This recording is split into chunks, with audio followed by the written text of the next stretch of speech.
Një aksident I rënd ka ndodhur mëngjesin e sotëm në fshatin Galic të Vushtrisë, ku për pasoj ka ndëruar jetë edhe shoferi I cili ngaste automjetin, ndërsa janë lënduar 7 nxënës të cilët ishte duke I transportuar ai për në shkollë.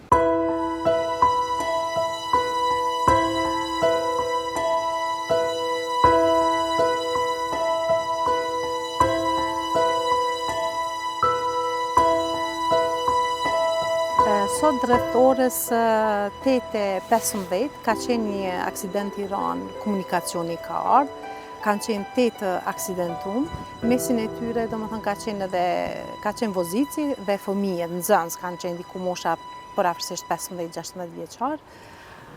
Fëmijët kanë qenë në gjendje të lehtë, me lëndime të lehta trupore, të duarve, të këmbëve, të kokës, ku edhe fatbarësisht, domethënë, pa ndonjë pasojë kanë kalu.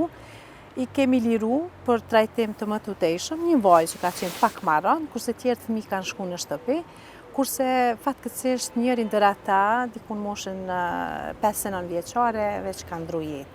Ka ardhur në gjendje të rëndë, e kemi marrë gjitha masat reanimuse, po nuk ka mujt me mbijetu. Posa është bërë transferi në Prishtinë, atje ka ndru jetë.